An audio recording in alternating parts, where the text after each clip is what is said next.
Madame la députée Laffu au ministre concernant les implications de la loi du 13 avril 2019 introduisant le code de recouvrement amiable et forcé des créances fiscales et non fiscales. Vous avez la parole pour la question au ministre, Madame la députée.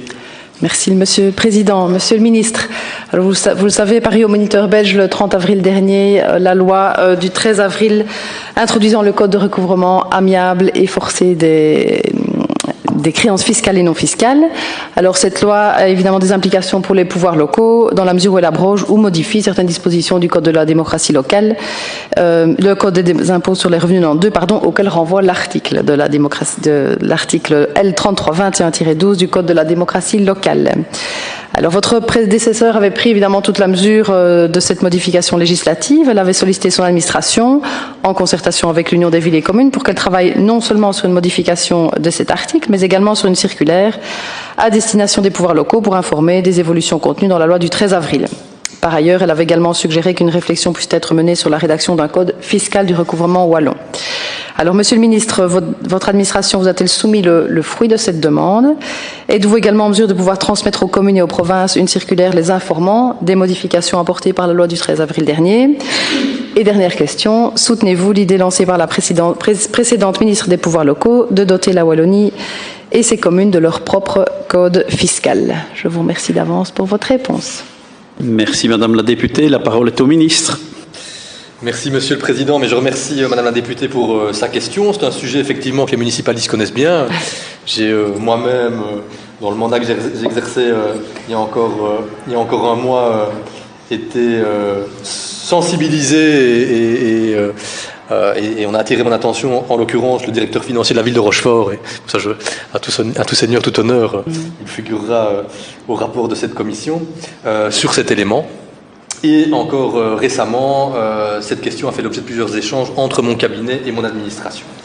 Je suis bien entendu conscient de l'urgence de la situation, puisque la loi du 13 avril 2019, introduisant le nouveau code de recouvrement amiable et forcé des créances fiscales et non fiscales, entre en vigueur le 1er janvier prochain.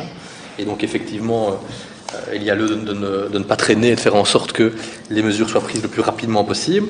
J'ai interrogé mon administration qui a immédiatement réagi en rédigeant une note explicative des propositions de modification du Code de la démocratie locale et de la décentralisation qui avait été élaborée après la rencontre avec l'Union des villes et communes de Wallonie qui s'était tenue en août dernier sous la présidence de mon prédécesseur.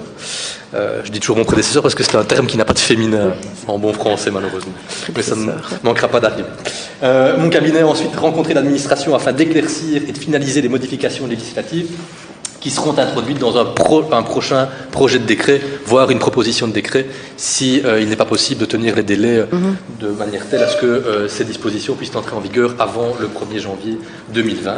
Une circulaire à l'attention des communes sera également préparée. Elle insistera notamment sur le fait que le nouveau code sur le recouvrement, bien qu'il vise les créances fiscales et non fiscales, ne s'appliquera aux communes qu'en ce qui concerne les créances fiscales. Les créances non fiscales seront toujours régies par l'article L1124-40 du Code de la démocratie locale et de la décentralisation. La circulaire reprendra également une liste non exhaustive des articles du nouveau code dont l'application aux taxes communales est certaine. Et enfin, pour répondre à votre dernière question, j'ai aussi, ainsi que c'était le cas de mon prédécesseur, Madame Debu, la ferme intention de mettre en œuvre une réflexion relative à l'élaboration d'un code fiscal wallon, comme l'ont fait la Flandre et la région bruxelloise. Ce projet permettra d'unifier les règles d'établissement, de recouvrement et de contentieux, tant pour les taxes communales et provinciales que pour les régionales. Cela permettra de renforcer la cohérence et de clarifier ces règles pour les citoyennes et les citoyens de Wallonie. Madame la députée, pour la réplique. Oui, mais merci Monsieur le Président, merci Monsieur le Ministre pour votre explication. Je ne doutais pas que vous ayez pris le problème à bras-le-corps, évidemment. Donc je me réjouis que la circulaire soit prochainement adressée aux communes, parce qu'en effet il y a urgence, puisqu'au 1er janvier 2020, donc ce sera d'application. Et mais je pense qu'on est évidemment, on peut être évidemment optimiste par rapport à avoir une réflexion globale et d'unifier les règles en Wallonie comme dans le reste du pays. Ça me paraît assez évident et de bon augure pour la suite. Donc voilà, merci.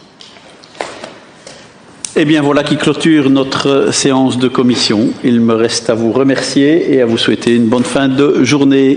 Merci à toutes et tous, merci Monsieur le Président et merci au service du greffe pour leur travail qui est toujours efficace, exemplaire et avec le sourire. Et encore merci Monsieur le Président, ce sera pour le rapport, mais c'est un private joke, une petite... Je le dis pour l'aide, le dépannage qui a été assuré par le Président. Merci.